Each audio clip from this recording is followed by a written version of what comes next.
அப்போ X plus 2 என்பது P of எக்ஸின் காரணி அல்ல. அடுத்தது தேர்ட் சம். காரணி தேற்றத்தை பயன்படுத்தி இந்த பல்லுறுப்புக்கோவைக்கு எக்ஸ் மைனஸ் 5 என்பது ஒரு காரணி என காட்டுக. ஸோ இது காரணி தான், ஆனால் அதை நம்ம என்ன செய்யணும், ப்ரூவ் பண்ணி காட்டணும்னு சொல்லியிருக்காங்க.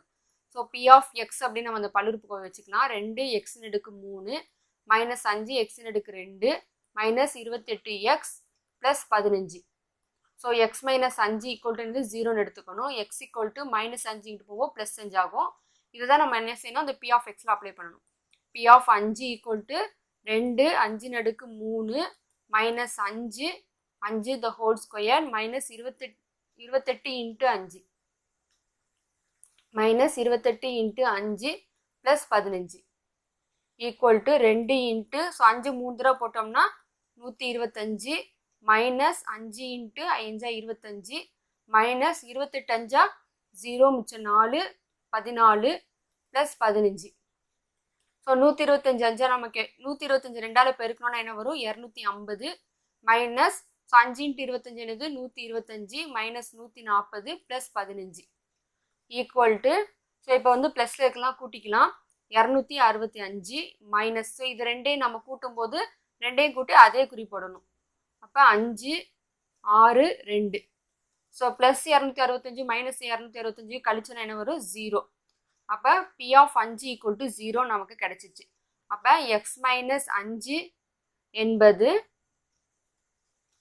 பி ஆஃப் எக்ஸின் ஒரு காரணி. அடுத்து ஃபோர்த் ஒன். ஸோ இந்த பல்லுறுப்புக்கோவைக்கு எக்ஸ் ப்ளஸ் 3 என்பது ஒரு காரணின்னு கொடுத்துட்டாங்க. எனில் எம்மின் மதிப்பு கேட்டிருக்காங்க.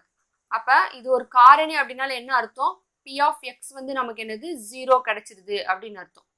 ஸோ அப்போ என்ன பண்ணணும், பி ஆஃப் எக்ஸ் வந்து நமக்கு 0, ஏன்னா எக்ஸ் ப்ளஸ் 3 என்பது ஒரு காரணி அப்படின்னு சொல்லியிருக்காங்க. So x plus 3 equal to 0, x equal to plus 3 வந்து இங்கே போகும்போது மைனஸ் 3 ஆகும். அப்போ p of minus 3 equal to minus 3 the whole power 3 minus 3 the whole square minus m into minus 3 plus 24 equal to 0 equal to, so இங்கே ஒற்றைப்படையில் இருக்குன்னா நமக்கு என்னது மைனஸில் தான் வரும். 3 தடவை போட்டோம்னா 27. இங்கே பார்த்தீங்கன்னா உங்களுக்கு வந்து மைனஸ் 3 இன்ட்டு நமக்கு ப்ளஸில் தான் வரும். ஸோ 3 9. ஸோ இங்கே பார்த்தீங்கன்னா மைனஸ் இன்ட்டு மைனஸ் நமக்கு என்னது ப்ளஸ் ஆகும். Plus 3m plus 24 equal to 0 equal to minus 27. So 9 minus 27 plus 3m plus 24 equal to 0. இப்போ ரெண்டுமே மைனஸில் இருக்குது. அப்போ ரெண்டையும் கூட்டி அதே குறி போடணும். 7 14 1 2 2 4 4 1 5 54 plus 3m plus 24 equal to 0. So இப்போ பார்த்தீங்கன்னா மைனஸ் 54லேருந்து 24 கழிக்கணும். ஸோ கழிக்கும் போது நமக்கு பெரிய சிம்பிள் மைனஸில் இருக்குது.